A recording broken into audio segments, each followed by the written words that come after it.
राजस्थान का चित्तौड़ किला करीब 700 एकड़ में फैला हुआ ये किला ऊंची पहाड़ी पर बना, जहां तक पहुंचना ही अपने आप में एक चुनौती था।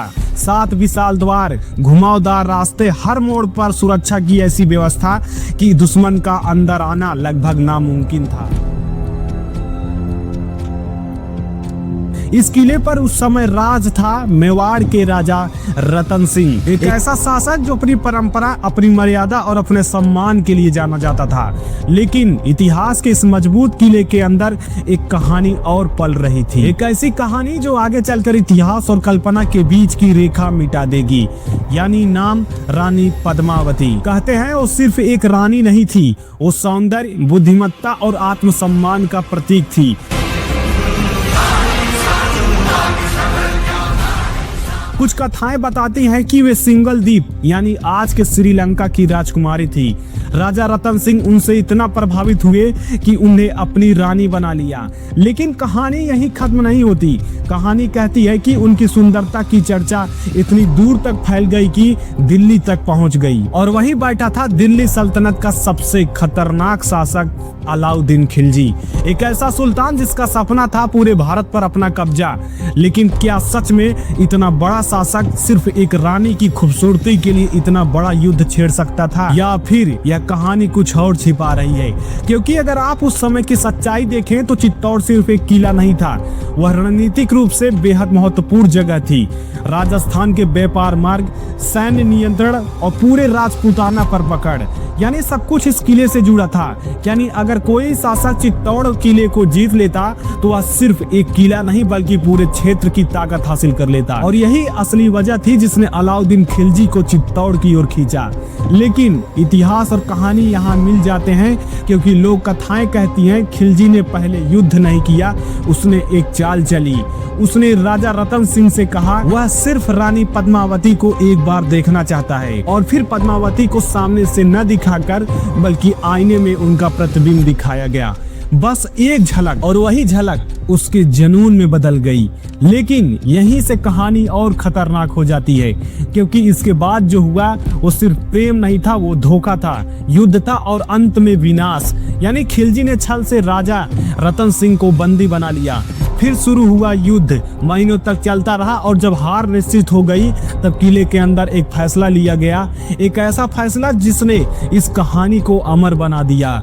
यानी हजारों महिलाओं ने आग की लपटों में कूदकर जौहर कर लिया ताकि वो दुश्मन के हाथ न लगे, और यह कहानी इतिहास से उठकर एक भावना बन गई। लेकिन अगर आप सच में इस कहानी को समझना चाहते हैं तो आपको एक कड़वी सच्चाई स्वीकार करनी होगी। इतिहास के सही दस्तावेजों में इन घटनाओं का इतना विस्तार नहीं मिलता, न आईने वाली कहानी, न उस तरह का प्रेम जैसा हमें बताया गया है। तो फिर क्या रानी पद्मावती सच में थी, या फिर वो एक ऐसी कहानी है जिसे समय के साथ इतना बड़ा बना दिया गया कि वो सच लगने लगा? और शायद यही इस कहानी का सबसे बड़ा सच है कि कभी कभी इतिहास सिर्फ घटनाएं नहीं बताता, वह बताता है कि समाज क्या मानना चाहता है। और चित्तौड़गढ़ का यह किला आज भी खड़ा है, इस बात का गवाह बनकर कि सच और कहानी के बीच की दूरी कितनी खतरनाक हो सकती है।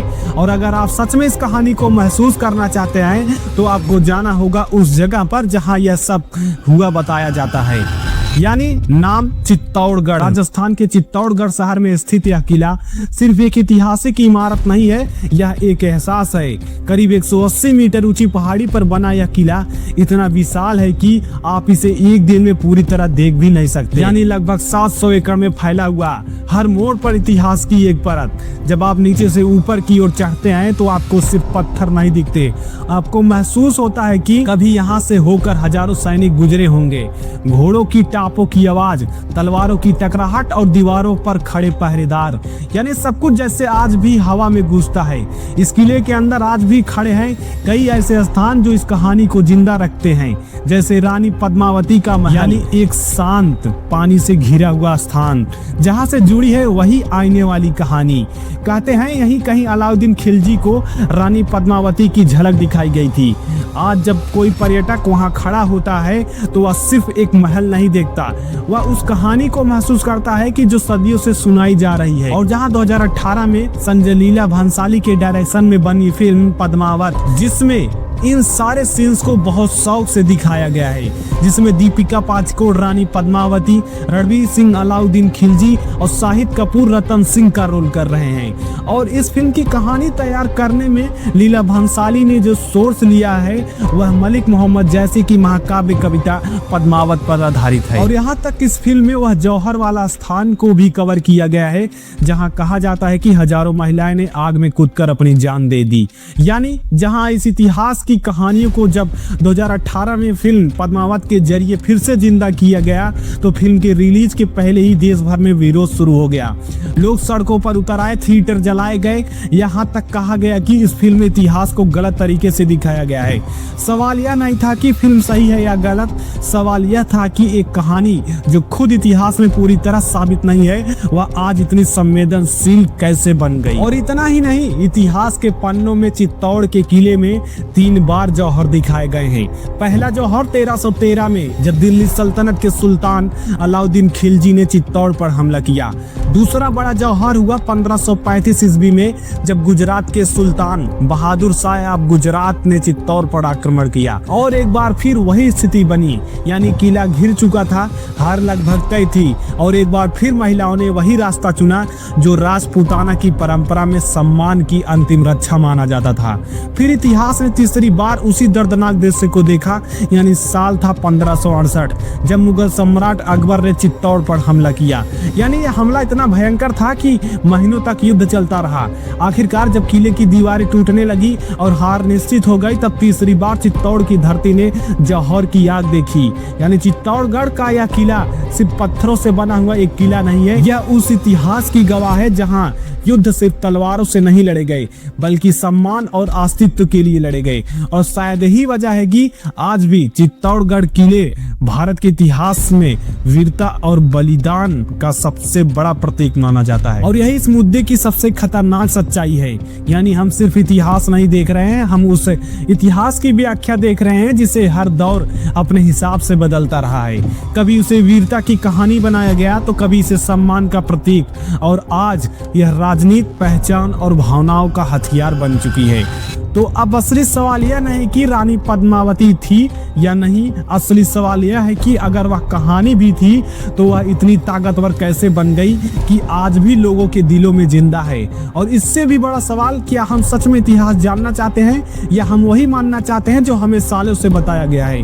क्योंकि कभी कभी सच और कहानी के बीच की दूरी इतनी ज्यादा हो जाती है कि हमें फर्क ही समझ नहीं आता। और शायद रानी पद्मावती की कहानी उसी दूरी का सबसे बड़ा उदाहरण है। लेकिन असली सवाल अभी भी वही है, अगर रानी पद्मिनी की कहानी पूरी तरह सच नहीं है, तो फिर आखिर इतिहास में उनका नाम आया कहां से।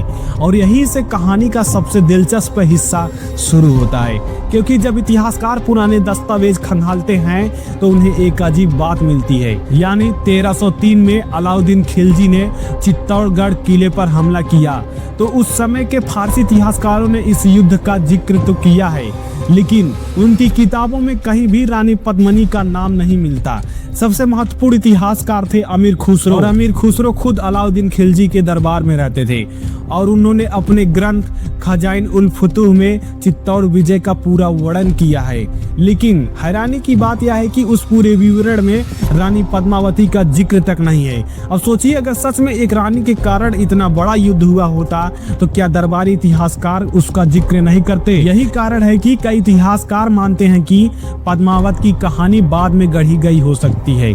लेकिन यह कहानी आई कहां से, उसका जवाब मिलता है 16वीं सदी में, जब सूफी कवि मलिक मोहम्मद जैसी ने एक काव्य लिखा, पद्मावत। इस काव्य में रानी पद्मावत को एक ऐसी स्त्री के रूप में दिखाया गया जिसकी सुंदरता के कारण राजा और सुल्तान दोनों युद्ध के रास्ते पर चल पड़े। लेकिन खुद जैसी ने अपनी किताब में एक लाइन लिखी थी कि यह कहानी प्रतीकात्मक है। यानी संभव है कि यह इतिहास नहीं बल्कि एक आध्यात्मिक कथा हो। लेकिन कहानी यही खत्म नहीं होती, क्योंकि समय के साथ यह कविता लोगों के बीच इतनी लोकप्रिय हो गई कि धीरे धीरे लोग इसे सच्चा इतिहास मानने लगे। और यहीं से रानी पद्मावती की कथा भारत के लोक इतिहास में हमेशा के लिए दर्ज हो गई।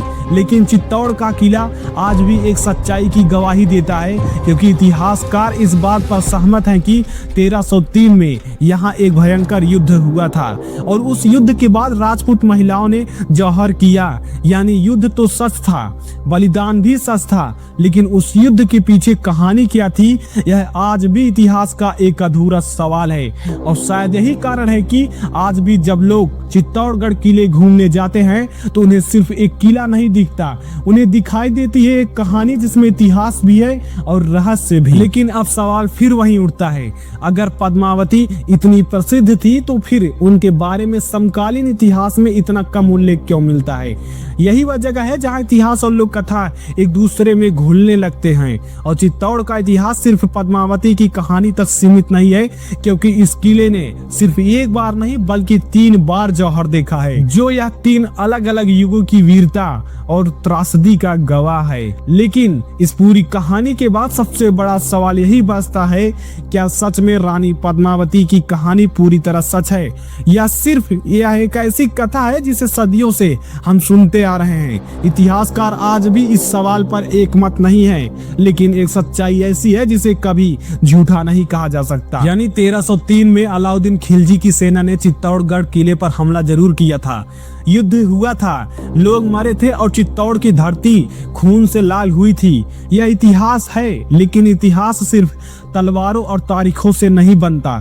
इतिहास बनता है उन कहानियों से जिन्हें लोग अपने दिल में बसाते हैं। और शायद इसीलिए चाहे रानी पद्मावती की कहानी पूरी तरह सच हो या आधी कल्पना, लेकिन इस कहानी ने सदियों तक लोगों को साहस दिया है। आज भी जब कोई व्यक्ति चित्तौड़गढ़ किले की दीवारों के बीच खड़ा होता है तो उसे सिर्फ पत्थर नहीं दिखाई देते, उसे महसूस होती है एक पूरी सभ्यता की कहानी। वही एक ऐसा समय जब लोग जीने से ज्यादा सम्मान के लिए मरना चुनते थे। और शायद यही इस कहानी की असली ताकत है, क्योंकि कुछ कहानियां सिर्फ इतिहास नहीं होती, वे एक विचार बन जाती हैं, एक भावना बन जाती हैं। आज के समय में जब हम छोटी छोटी बातों पर अपने मूल्यों को भूल जाते हैं, तो चित्तौड़ की यह कहानी हमें याद दिलाती है कि कभी इस धरती पर ऐसे लोग भी हुए थे जिनके लिए इज्जत जिंदगी से बड़ी थी। और इसीलिए सवाल यह नहीं है कि रानी पद्मावती की कहानी पूरी तरह सच थी या नहीं, सवाल यह है कि क्या हम आज भी उस साहस, उस आत्मसम्मान और उस त्याग को समझ पाते हैं? क्योंकि इतिहास की सबसे बड़ी सच्चाई यही है, राजा मर जाते हैं, सम्राट मिट जाते हैं, लेकिन कहानियां सदियों तक जिंदा रहती है। और चित्तौड़ की कहानी शायद उनमें से सबसे अमर कहानियों में से एक है। और शायद यही वजह है कि आज भी जब कोई व्यक्ति चित्तौड़गढ़ किले की उन ऊंची दीवारों के सामने खड़ा होता है तो उसे सिर्फ इतिहास नहीं दिखता, उससे महसूस होता है सम्मान, साहस और बलिदान का एक पूरा युग। यानी चाहे रानी पद्मावती की कहानी पूरी तरह सच हो या समय के साथ एक लोक कथा बन गई हो, लेकिन एक बात तय है कि चित्तौड़ की मिट्टी में त्याग और आत्मसम्मान की वह आग आज भी जिंदा है। और शायद यही वजह है कि इतिहास की कुछ कहानियां कभी पुरानी नहीं होती, वे बार बार लौटती हैं, हमें यह याद दिलाने के लिए कि सम्मान और साहस की कीमत क्या होती है। अगर आपको लगता है कि ऐसी कहानियां सिर्फ किताबों में नहीं बल्कि लोगों तक पहुंचना चाहिए, तो इस वीडियो को शेयर जरूर करना फ्रेंड्स, ताकि चित्तौड़गढ़ की कहानी और लोगों तक पहुंच सके। और अगर आप इतिहास की ऐसी ही छुपी हुई सच्चाइयों को जानना चाहते हैं तो चैनल को सब्सक्राइब जरूर कर लीजिए, क्योंकि अगली कहानी में हम इतिहास की एक और परत खोलेंगे जिसके बारे में शायद आपने कभी पहले सुना होगा। बाकी फ्रेंड्स, मैं आपसे पूछना चाहता हूँ, आखिर आपका इस कहानी पर क्या ओपिनियन है? कमेंट बॉक्स में जरूर बताना। और इस वीडियो के अंत तक बने रहने के लिए आप सबको बहुत बहुत धन्यवाद, और मिलते हैं फिर से नेक्स्ट वीडियो में। तब तक के लिए आप सबको बाय बाय।